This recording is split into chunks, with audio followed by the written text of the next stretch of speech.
heirs. Before there was Bezos, before there was Musk, there was Rockefeller. The man who made more money and more enemies than anyone in American history. But his real legacy, it wasn't Standard Oil. It was the system he built after it was broken apart. A fortress of trusts, foundations, and governance rings. Still generating wealth 7 generations later.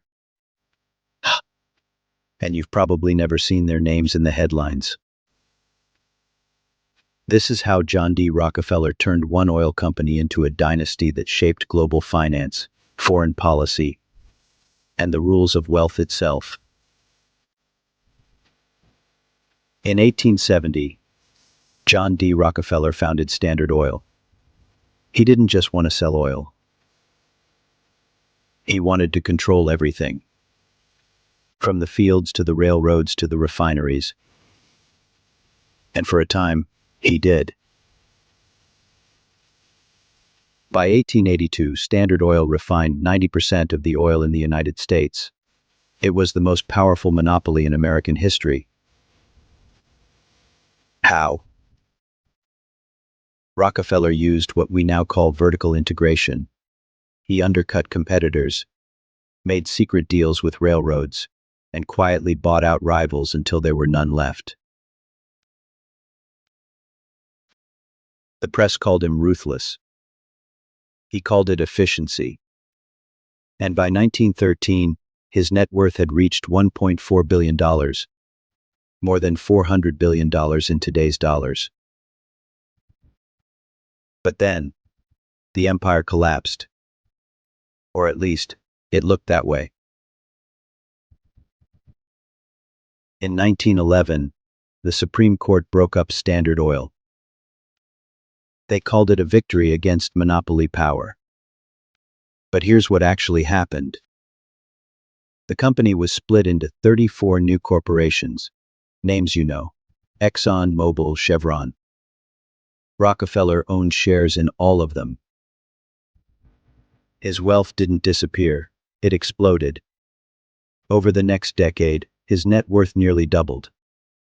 And while regulators celebrated, Rockefeller started building something far more durable. Slowly, with weight, a private financial system that would outlast any company, any lawsuit, any market collapse. It wasn't about oil anymore. It was about legacy.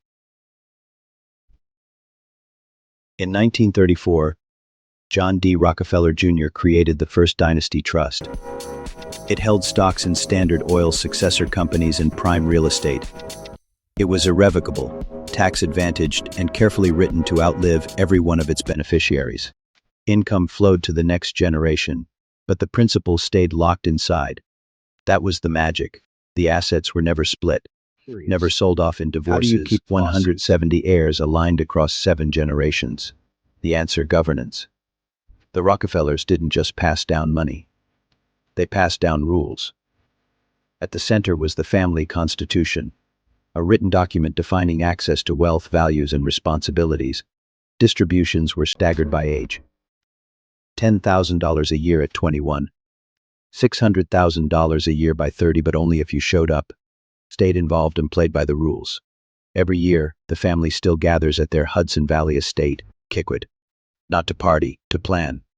At these retreats, they review investments, elect a family council, and update the mission. Curious. You don't become a Rockefeller by birth, you become one by participating. That's the difference between inheritance and stewardship. Curious, was Rockefeller generous? Yes, but more importantly, he was strategic. In 1913, he founded the Rockefeller Foundation, seeded with $100 million.